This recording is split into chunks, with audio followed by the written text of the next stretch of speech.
ఈరోజు ఒక అత్యంత ఆసక్తికరమైన, లోతైన విశ్లేషణకు స్వాగతం. ఈ చర్చలో the deception of prudence versus miserliness అనే ఒక అద్భుతమైన మూల గ్రంథాన్ని విశ్లేషించబోతున్నాం.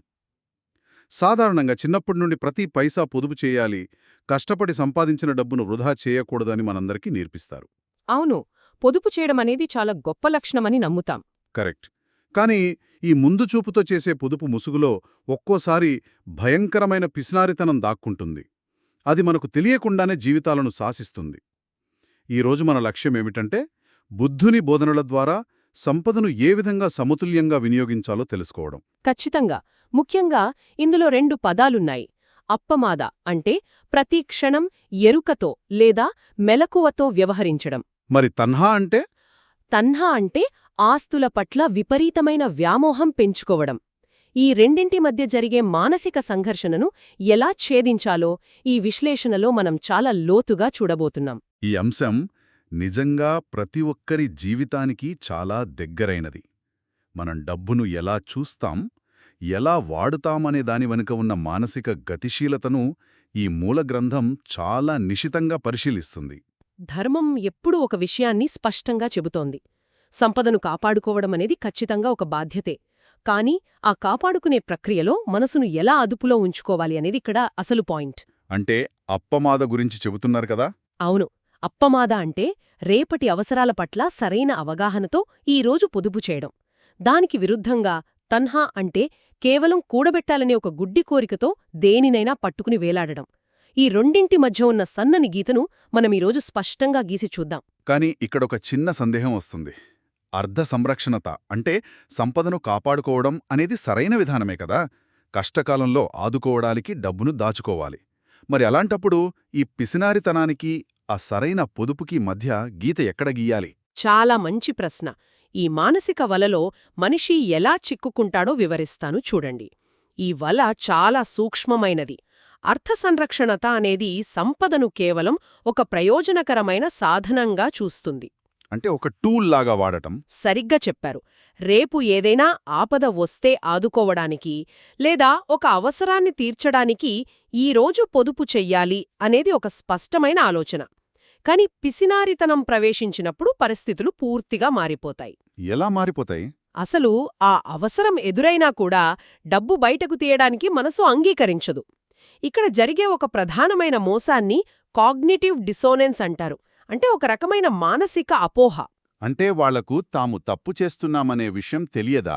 అక్షరలా తెలియదు. పిసినారి వ్యక్తులు తమను తాము ఎప్పుడూ అత్యాసపరులుగా లేదా లోభులుగా భావించరు.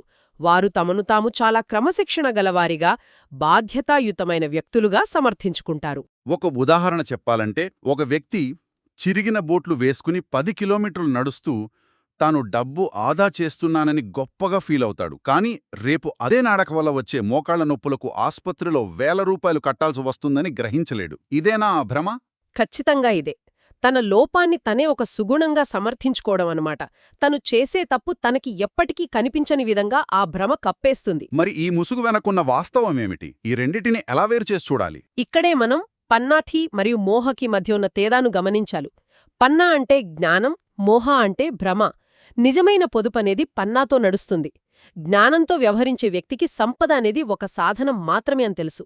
అంటే వాళ్ళు అవసరమైనప్పుడు ఖర్చు చేయడానికి వెనుకాడరు. అవును, అవసరమైనప్పుడు ఖర్చు చేయడం అనేది తన శ్రేయస్సుకు తాను పెడుతున్న ఒక పెట్టుబడి లాంటిదిగా భావిస్తారు. దానివల్ల ఒక మానసిక శాంతి లభిస్తుంది. కాని పిసినారితనం అనేది మోహతో కూడుకున్నది. మరి మోహ లేదా భ్రమలో ఉన్న వ్యక్తి ఆలోచనా విధానం ఎలా ఉంటుంది? డబ్బును ఒక సాధనంగా కాకుండా దాన్నే ఒక గమ్యంగా భావిస్తారా? డబ్బు బయటికి తీయాలంటే ప్రాణం పోయినట్లుగా ప్రవర్తించేవారి వెనుక ఉన్న మానసిక స్థితి ఇదేనా? నిజమే. భ్రమలో ఉన్న వ్యక్తికి సంపదను కూడబెట్టడమే అంతిమ లక్ష్యంగా మారిపోతుంది. పిసినారితనంతో ఉన్న వ్యక్తి అవసరానికి ఖర్చు చేయడాన్ని కూడా ఒక నష్టంగా లేదా తన ఉనికికే ఒక ముప్పుగా భావిస్తాడు. తన ఉనికికే ముప్పుగా ఫీలవుతారా? అది చాలా తీవ్రమైన మానసిక స్థితి. అవును. తన దగ్గరున్న సంపద కొంచెం తగ్గినా సరే ఏదో పెద్ద విపత్తు జరిగిపోయినట్లుగా విపరీతమైన ఆందోళనకు గురవుతాడు. ధర్మం చెబుతున్నట్లు ఎక్కడైతే సంపదను అవసరమైన చోట కూడా ఉపయోగించరో అక్కడ ఆ సంపదకు ఎలాంటి విలువ ఉండదు. ఈ భ్రమ చివరకు కష్టాలను మాత్రమే తెచ్చిపెడుతుంది. ఈ భ్రమలో బ్రతకడం వల్ల మానసిక ప్రశాంతత పోతుంది సరే, కాని దీనివల్ల ప్రాక్టికల్గా జరిగే నష్టమేంటి? మూల గ్రంథం ప్రస్తావించిన ఆ కొద్దిగా మిగుల్చబోయి మొత్తం కోల్పోవడం అంటే the little to all paradox, దీని గురించి ఇక్కడ మాట్లాడుకోవాలి. ఖచ్చితంగా మాట్లాడుకోవాలి. వినడానికి ఇది చాలా విరుద్ధంగా అనిపిస్తుంది కదా. చిన్న మొత్తాలను ఆదా చేయడానికి ప్రయత్నించి అసలు సర్వస్వం కోల్పోవడం ఎలా జరుగుతుంది? ఇది బుద్ధుని బోధనలలోని సుత్తల ఆధారంగా చాలా అద్భుతంగా వివరించబడింది. దీంట్లో ప్రధానంగా 3 ఉదాహరణలున్నాయి. మొదటిది ఆరోగ్య నిర్లక్ష్యం. అంటే హాస్పిటల్ ఖర్చులకు భయపడ్డం లాంటిదా? అవును. ఒక వ్యక్తి అనారోగ్యం పాలైనప్పుడు డబ్బు ఆదా చేయడం కోసం సరైన మందులు కొనుకపోవడం లేదా వైద్యం చేయించుకోకపోవడం చేస్తాడు. ఈ చిన్న జబ్బుకి ఇంత ఖర్చెందుకో అని. అదే తగ్గిపోతుందిలే అని తనలో తాను సమర్థించుకుంటాడు. ఎగ్జాక్ట్లీ. కాని ఆ నిర్లక్ష్యం వల్ల ఆ చిన్న జబ్బు భవిష్యత్తులో మరింత తీవ్రంగా మారుతుంది. అంటే చిన్న జబ్బుకు 100 రూపాయలు ఖర్చు పెట్టడానికి ఆలోచించి తర్వాత లక్షలు పోగొట్టుకోవడం లాంటిది. ప్రాణసంకటం వచ్చినప్పుడు ఉన్నదంతా ఊడ్చిపెట్టాల్సొస్తుంది. అవును. అప్పుడు దాన్ని నయం చేయడానికి తన దగ్గర ఉన్న సంపద అంతా వెచ్చించాల్సి వస్తుంది. కొన్నిసార్లు ప్రాణాలు పోవచ్చు లేదా శాశ్వతంగా జీవనాధారం కోల్పోవచ్చు. ఇక్కడ కొద్దిపాటి ధనాన్ని ఆదా చెయ్యాలనే ఆ పిసినారితనం అతని సర్వస్వానికి ముప్పు తెచ్చిపెట్టింది. ఇక రెండవ అంశం బంధాల నిర్లక్ష్యం. బుద్ధుని బోధనలు ఎప్పుడూ కళ్యాణమిత్తతకి చాలా ప్రాధాన్యత ఇస్తాయి. ఈ కళ్యాణమిత్తత అంటే ఏమిటి? బంధాలు, స్నేహాలు మనల్నెలా కాపాడతాయి? డబ్బు ఆదా చేసే క్రమంలో వీటినెలా వదులుకుంటారు? కళ్యాణమిత్తత అంటే మంచి స్నేహితులు, ఆత్మీయులు కలిగి ఉండటం. ఇది మనిషికి ఒక రక్షణ కవచం లాంటిది. స్నేహితులు మరియు కుటుంబ సభ్యులకు అవసరమైనప్పుడు లేదా కష్టకాలంలో వారికి ఆర్థికంగానో వస్తుపరంగానో మద్దతు ఇవ్వాల్సి ఉంటుంది. కాని ఈ పిసినారి వ్యక్తి అలా చేయడు కదా. చెయ్యడు. తన డబ్బును ఎక్కడ ఖర్చు చేయాల్సి వస్తుందో అని, ఎవరైనా సాయం అడుగుతారేమో అని బంధాలకు ఉద్దేశపూర్వకంగా దూరంగా ఉంటాడు. వారి కష్టాల్లో పాలు పంచుకోడు. దీనివల్ల బంధాలు పూర్తిగా తెగిపోతాయి. భయంతో మనుషులకు దూరమవడం చాలా పెద్ద తప్పు. రేపు తనకేదైనా కష్టకాలం వచ్చినప్పుడు ఆదుకోవడానికి ఎవ్వరూ మిగలరు గదా. అదే ఇక్కడ జరిగే అసలు నష్టం. రేపు అతనికి కష్టం వచ్చినప్పుడు ఎంత సంపద ఉన్నా అండగా నిలబడే మనుషులు లేనప్పుడు ఆ సంపద తన్ని కాపాడలేదు. కొంచెం డబ్బు మిగుల్చుకునే ప్రయత్నంలో అతనొక అద్భుతమైన రక్షణ వలయాన్ని కోల్పోతాడు. ఇక మూడో ఉదాహరణ ఏమిటి? మూడవ అంశం పుణ్యకార్యాల నిర్లక్ష్యం. ధర్మంలో దానాకి విశేషమైన స్థానముంది. దానం చెయ్యకపోవడం వల్ల భవిష్యత్తు ఎలా దెబ్బతింటుందో సుత్తలు చాలా స్పష్టంగా చెబుతున్నాయి.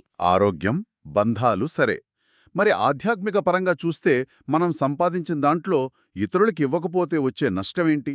ఈ దానం చెయ్యకపోవడం భవిష్యత్తును ఎలా దెబ్బతీస్తుంది? దానం అనగా నిస్వార్థంగా ఇవ్వడం. దానం చేయడం వల్ల మనలోని లోభత్వం నశిస్తుంది, మనసు విశాలమవుతుంది. కాని పిసినారి వ్యక్తి దానం చేయడాన్ని సంపద కోల్పోవడంగా మాత్రమే చూస్తాడు.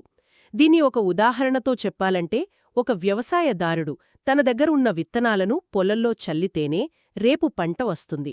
అలాగాకుండా ఆ విత్తనాలను దాచిపెట్టుకుంటే అవి ఎందుకు పనికిరాకుండా పోతాయి. బుద్ధుని బోధనల ప్రకారం దానం చేయకపోవడమనేది భవిష్యత్తు అవకాశాలను, ఆధ్యాత్మిక పురోగతిని పూర్తిగా దెబ్బతీసుకోవడమే.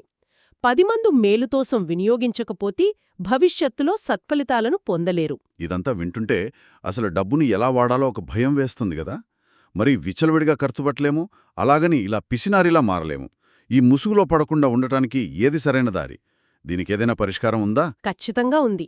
ఈ సమస్యను అధిగమించడానికి ఆదియ సుత్త ఒక అద్భుతమైన సమతుల్య విధానాన్ని సూచించింది. దీన్నే సంపద వినియోగంలో మధ్యమార్గం అంటారు. The middle way of wealth అంటారు. అవును. ఇది కేవలం భౌతికమైన లెక్కల గురించిన సూచన కాదు.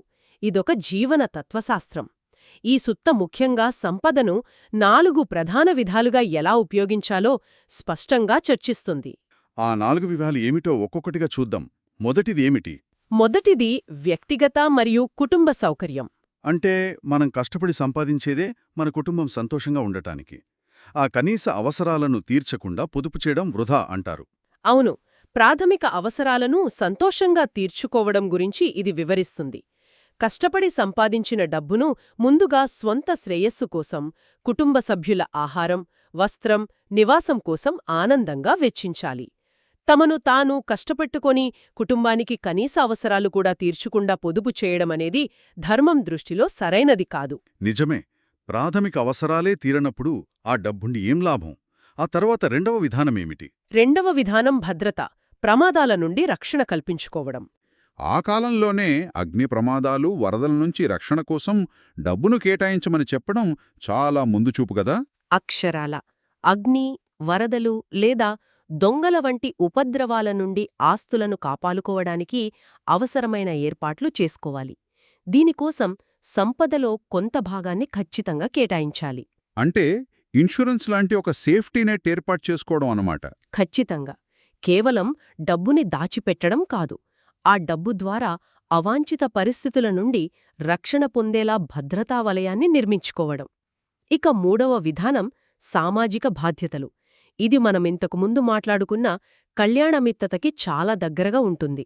బంధువులు, అతిథులు మరియు మరణించిన వారి పట్ల బాధ్యతలు నెరవేర్చడం. ఈ సామాజిక బాధ్యతల కోసం ఖర్చు చేయడం అనేది ఒక విధంగా సమాజానికి మనమిచ్చే తిరిగి చెల్లింపు లాంటిదా? దీనివల్ల వ్యక్తిగతంగా వచ్చే లాభమేమిటి?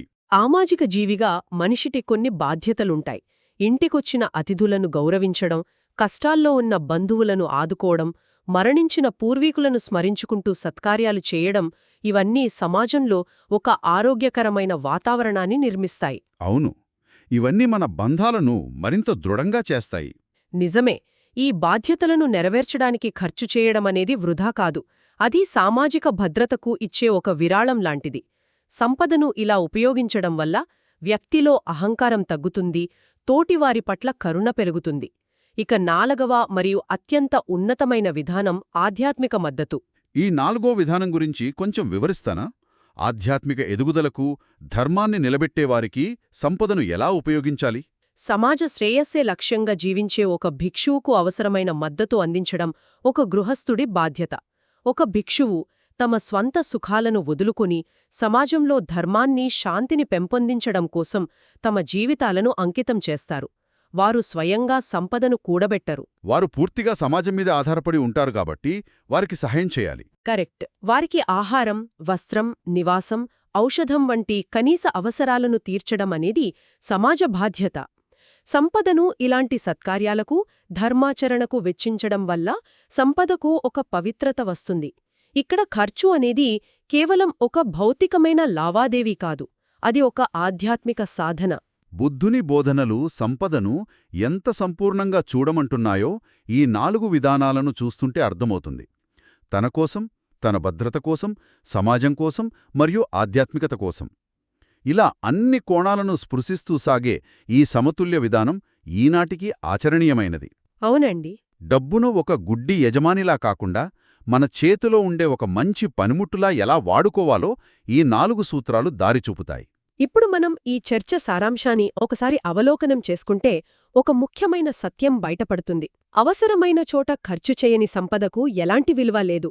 సంపదను శ్రేయస్సు కోసం ఉపయోగించకపోతే అది కేవలం బరువైన ఇనుము లేదా ఒక పనికిరాని కాగితం లాంటిదే. దానిని ఒక సాధనంగా వాడాలి తప్ప పూజించే వస్తువుగా మార్చుకోకూడదు. ఎగ్జాక్ట్లీ. పిసినారితనమనేది మనిషిని సంపదకు బానిసను చేస్తుంది. దీన్నే మచ్చర్యా అని పిలుస్తారు. అంటే పిసినారితనం యొక్క మానసిక మూలాలు. ఈ మచ్చర్యాన్ని వదిలించుకుంటే జీవితంలో ఎలాంటి మార్పు వస్తుంది? సంపదను సరైన మార్గంలో నడిపించడం వల్ల ఆనందం ఎలా సాధ్యమవుతుంది? మచ్చర్య అనేది కేవలం డబ్బు దగ్గరే ఆగదు. అది మనసులో ఒక సంకుచిత స్వభావాన్ని నింపుతుంది. జ్ఞానాన్ని పంచుకోవడంలో, ప్రేమను పంచడంలో కూడా ఈ పిసినారితనం బయటపడుతుంది. అంటే ప్రతి విషయంలోనూ ఒక రకమైన లోభత్వం వచ్చేస్తుంది అంటారా? అవును. ఎప్పుడైతే మనం మచ్చర్య యొక్క ఈ మానసిక మూలాలను గుర్తించి వాటిని ఛేదించడం మొదలుపెడతామో అప్పుడు మనసు విశాలమవుతుంది. మనం సంపాదించినది మన సంతోషానికి, ఇతరుల మేలుకి ఉపయోగపడుతోందని తెలిసినప్పుడు వచ్చే తృప్తి చాలా గొప్పది. ఆ సమతుల్యత వల్ల జీవితంలో నిజమైన శాంతి, ఆనందం లభిస్తాయి. చూశాము. దాని ముసుగులో పిసినారితనం ఎలా దాక్కుంటోందో గమనించాము. కొద్దిగా ఆదా చేయబోయి ఆరోగ్యాన్ని, బంధాలను, పుణ్యాన్ని ఎలా కోల్పోతామో తెలుసుకున్నాము. చివరగా ఆద్యసుత్త చెప్పిన 4 సమతుల్య మార్గాలను కూడా చర్చించాము. ఇదంతా విన్న తర్వాత ముగించే ముందు ఒక ఆసక్తికరమైన కోణం గురించి ఆలోచిద్దాం. చెప్పండి. ఈ పిసినారితనం అనేది కేవలం మనతోనే ఆగిపోదు గదా. ఈ మోహ లేదా భ్రమను, అనవసరమైన ఆర్థిక భయాలను మనం తెలియకుండానే మన తదుపరి తరాలకు, పిల్లలకు వారసత్వంగా ఇస్తున్నామా? మన బ్యాంక్ అకౌంట్లో ఉన్న బ్యాలెన్స్ చూసి మురిసిపోతున్నాం కానీ, మన పిల్లలకు ఎలాంటి మానసిక అభద్రతను బహుమతిగా ఇస్తున్నామో ఆలోచించాల్సిన సమయమిది. ఒకవేళ ఆర్థిక నిల్వలు నిజంగా మన విలువలను ప్రతిబింబిస్తే, మనం చేసే ఖర్చు లేదా అసలు ఖర్చు చేయకపోవడం అనేది మనం జ్ఞానంతో జీవిస్తున్నామా లేక భ్రమలో బతుకుతున్నామా అనే దాని గురించి ఏమి చెప్తుంది? చాలా లోతైన ప్రశ్న, ఆలోచించాల్సిన విషయం. ఈ బలమైన ఆలోచనతో ఈనాటి ఈ లోతైన విశ్లేషణను ముగిద్దాం. ఈ ప్రయాణంలో నాతో పాటు ఉన్నందుకు ధన్యవాదాలు. మరొక ఆసక్తికరమైన అంశంతో మళ్ళీ కలుద్దాం.